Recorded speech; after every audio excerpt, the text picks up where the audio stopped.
Chers élèves, je vais faire la reprise du texte 3 de Platon qui s'intitule La République, publié dans l'Antiquité, et qui porte sur l'histoire du berger Gégès. Donc le thème de ce texte et déjà les notions qui le caractérisent sont les notions de justice, de liberté, mais également d'opportunisme. En effet, dans ce texte, Platon nous présente l'histoire de Gygès, qui est un berger, considéré comme l'incarnation de la simplicité, voire même d'une forme de naïveté et d'une candeur. Et ce berger, Gygès, est mis en présence d'une situation presque surnaturelle, puisqu'il, du fait d'un orage et d'un tremblement de terre, il devient le propriétaire, après l'avoir volé, d'un anneau qui, lorsqu'il est mis à son doigt et tourné, le rend invisible. Donc dans ce texte, Platon nous met en présence d'un personnage considéré comme plutôt simple et bon, et nous interroge sur la notion de justice naturelle ou au contraire d'opportunisme naturel qui serait présent dans l'essence même de l'homme. Et donc il formule indirectement une question directrice. L'homme est-il par nature un être juste ou bien au contraire ne l'est-il que par contrainte et peur des sanctions ? Et dans ce texte, Platon propose une vision de l'homme qui est une vision opportuniste, c'est-à-dire que l'homme n'est juste que puisqu'il a peur des représailles et des sanctions. Il ne serait donc pas forcément moral et n'agirait pas forcément selon ce qui est la morale s'il n'y avait aucune sanction.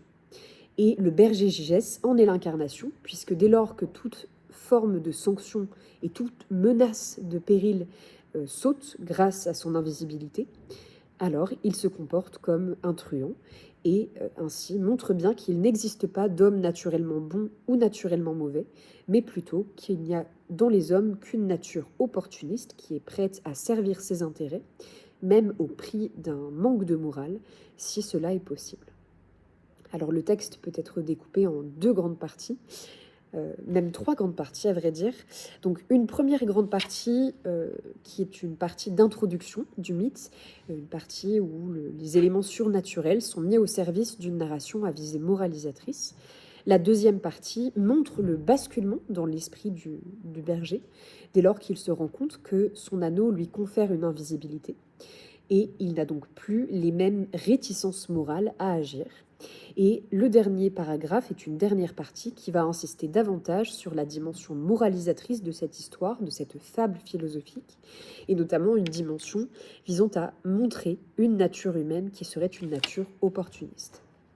Donc, dans un premier temps, on voit que Gygès est un homme simple et qu'il va, dans la pléthore de trésors, la foison plutôt de trésors qu'il pourrait voler, ne va prendre qu'une petite bague.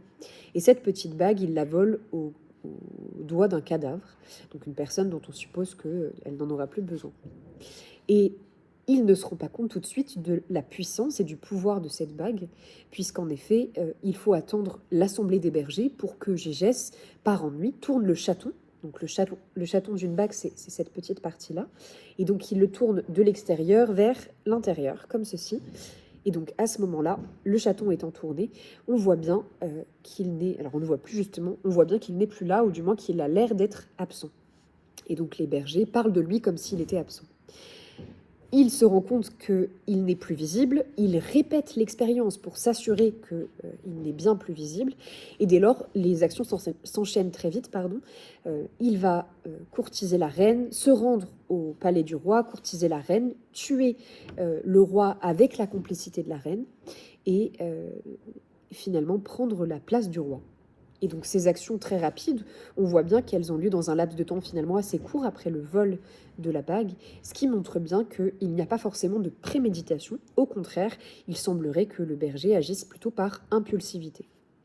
Et enfin, le dernier paragraphe nous invite ainsi à relire cette fable et à l'essentialiser, c'est-à-dire à en tirer une morale qui puisse s'appliquer d'une façon plus générale. On appelle ce type de logique la logique par induction. On part d'un exemple concret qu'on va généraliser et abstraire vers un exemple plus abstrait et donc plus universalisable. Et ainsi, Platon nous dit que si deux hommes considérés l'un comme juste et l'autre comme injuste étaient tous les deux mis en présence d'un anneau, les deux s'en saisiraient et les deux pourraient agir d'une manière immorale.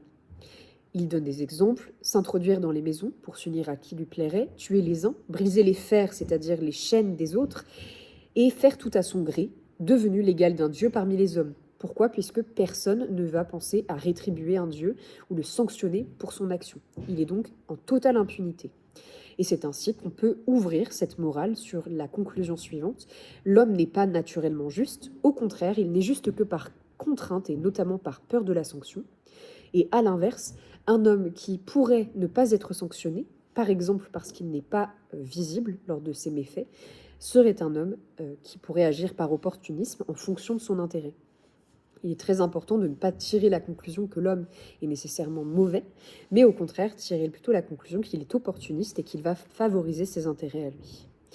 On peut donc ouvrir cette conclusion sur une fable qui est une fable d'origine amérindienne, dit-on, où l'homme présente en son fort intérieur deux loups, un loup blanc, symbole de la justice et de la vertu, et un loup noir, symbole de la noirceur, du mal et des mauvaises actions.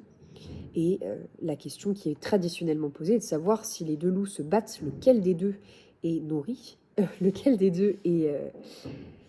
la question se pose, si les deux loups se battent, lequel des deux remporte la bataille? Et la réponse est: c'est le loup qui est nourri. Autrement dit, c'est le loup que vous allez choisir, le loup que vous allez entraîner. Et donc, entraînez-vous à la vertu pour être vertueux, entraînez-vous à l'injustice pour être injuste.